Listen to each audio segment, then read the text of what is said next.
Assalamualaikum warahmatullahi wabarakatuh. Perkenalkan, nama saya Givi Razira Sofagali dengan NIM 2513026 dari kelas SIB 1C. Kali ini saya akan membawakan materi berjudul Kaidah Huruf Kapital, Huruf Miring, dan Penulisan Kata dalam Bahasa Indonesia. Materi ini sangat penting karena berhubungan langsung dengan bagaimana kita menulis bahasa Indonesia yang baik dan benar dan sesuai kaidah PUEBI atau Pedoman Umum Ejaan Bahasa Indonesia. Nah, bahasa Indonesia ini memiliki aturan baku dalam penulisannya yang disebut PUEBI. Dalam kesempatan kali ini, kita akan membahas 3 hal penting, yaitu kaidah huruf kapital, huruf miring, dan penulisan kata. Ketiganya sangat penting untuk menjaga kejelasan makna dalam tulisan formal.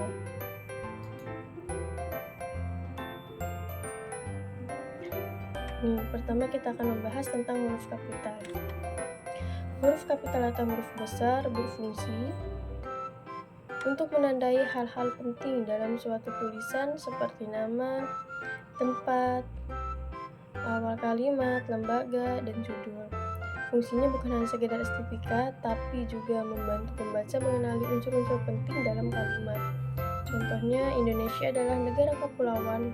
Nah, di huruf ini itu kata Indonesia ditulis kapital karena menunjukkan nama negara.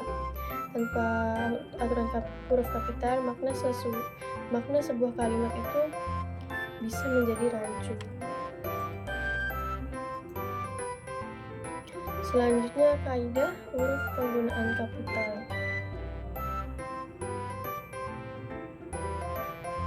Nah, penggunaan huruf kapital ini dia tuh nggak boleh sembarangan.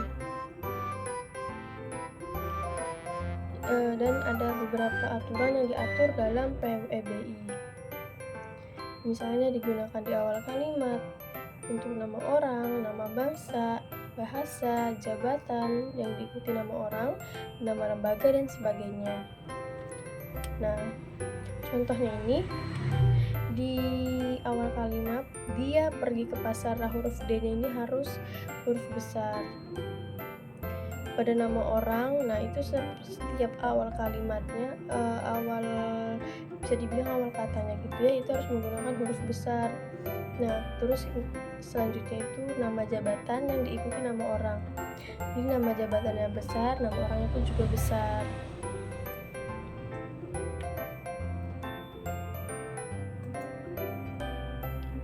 Nah, ini contohnya di awal kalimat itu ya. Dia pergi ke pasar, huruf D-nya huruf besar, lalu nama orang, setiap namanya ini, setiap katanya itu di awal dengan huruf besar, nama jabatan diikuti nama orang, Presiden B.J. Habibie, P-nya besar, B.J-nya besar karena singkatan, lalu H-nya besar. Nama bangsa, suku, dan bahasa, bangsa Indonesia, B dan I besar, suku Betawi, S-nya huruf kecil dan B-nya huruf besar, bahasa Jepang, B-nya kecil dan J-nya besar. Nama hari, bulan, dan tahun, nama lembaga atau nama organisasi resmi. Selanjutnya kita akan membahas tentang huruf miring. Nah, huruf miring ini digunakan untuk 3 hal utama. Yang pertama, menuliskan judul karya seperti buku, film, atau artikel. Yang kedua, menekankan atau menegaskan kata tertentu dalam kalimat. Lalu yang ketiga, menulis istilah asing yang belum diserap dalam bahasa Indonesia. Nah, jadi kalau kita menulis tangan tuh, huruf miring bisa digunakan dengan tanda garis bawah. Jadi di katanya tuh dikasih garis bawah, itu tanda miring, huruf miring. Nah, penggunaan huruf miring itu juga membuat tulisan terlihat lebih teratur dan mudah dipahami konteksnya. Nah, ini untuk contoh huruf miring. Untuk judul karya ada Laskar Pelangi. Nah, Laskar Pelangi ini ditulis dengan huruf miring karena merupakan judul buku dia ya. Lalu yang kedua ada untuk penegasan, kita harus jujur dalam segala hal. Nah, ini kata jujurnya harus menggunakan huruf miring karena untuk menegaskan kalau kita itu harus jujur gitu. Lalu yang ketiga untuk istilah asing. Konsep self-awareness penting dalam psikologi. Nah, self-awareness ini kan bahasa asing yang artinya kesadaran penuh. Jadi, kesadaran diri. Jadi itu harus digunakan dengan huruf miring. Huruf miring ini juga membantu pembaca membedakan mana kata biasa dan mana kata yang memiliki makna khusus. Jadi itu selain mempercantik tampilan tulisan, huruf miring itu juga berfungsi secara semantik.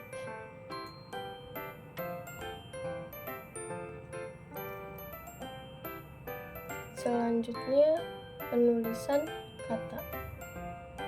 Nah, penulisan kata ini itu aturan tentang bagaimana menulis kata dasar, kata turunan, gabungan kata, partikel, dan singkatan.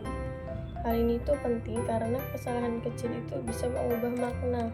Misalnya, perbedaan diambil, huruf itu kalimatnya jadi satu dan diambil, antara di dan ambil itu dipisah. Itu kan terlihat kecil ya, tapi artinya itu berbeda jauh. Jadi kita itu harus paham kapan menulis kata secara serangkai dan kapan menulis kata secara dipisah.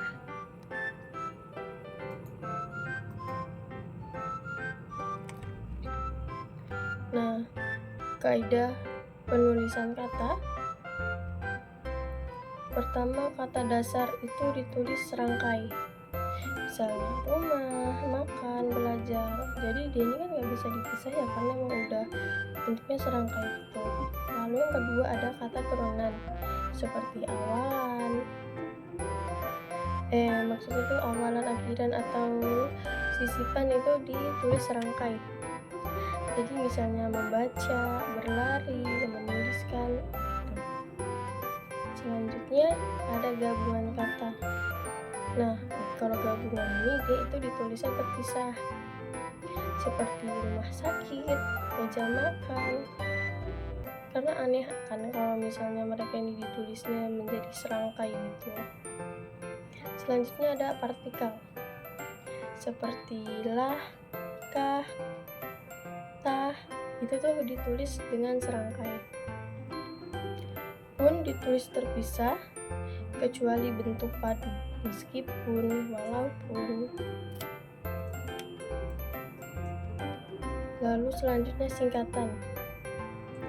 Pak, Bu, SDR atau saudara, DR atau dokter, SH, sarjana hukum, TNI, TPR gitu.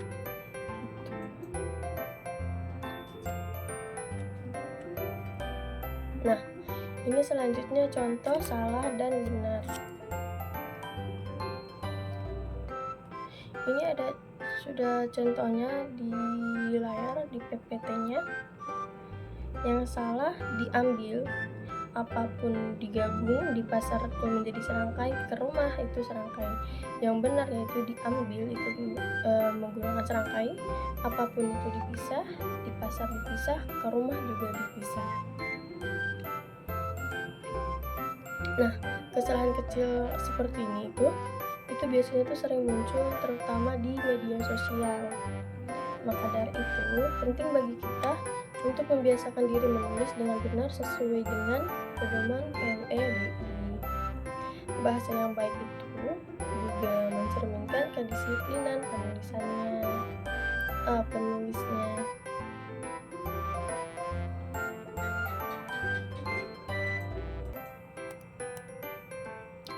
Nah, ini selanjutnya itu pentingnya menaati kaidah. Mengikuti kaidah penulisan bukan hanya soal benar atau salah, tapi juga mencerminkan kepribadian dan profesionalitas kita sebagai pelajar dan calon tenaga kerja. Dengan menulis sesuai kaidah, pesan kita lebih mudah dipahami dan tidak disalah paham dan tidak disalah artikan. Nah, sebagai penutup, ini kita dapat simpulkan kembali, yaitu pertama, huruf kapital digunakan untuk menandai unsur-unsur penting seperti nama, dan awal kalimat. Lalu yang kedua, huruf miring. Itu digunakan untuk judul karya, istilah asing, dan penegasan kata. Dan yang terakhir, yaitu penulisan kata. Itu mengatur bentuk kata dasar, turunan, partikel, dan singkatan. Nah, dengan memahami dan menerapkan kaidah ketiga ini, kita dapat menulis dengan benar, indah, dan mencerminkan penghargaan terhadap bahasa Indonesia. Terima kasih atas perhatian kalian semua. Sekian materi yang saya jelaskan kali ini. Jika ada kekurangannya mohon maaf. Sekian, wassalamualaikum warahmatullahi wabarakatuh.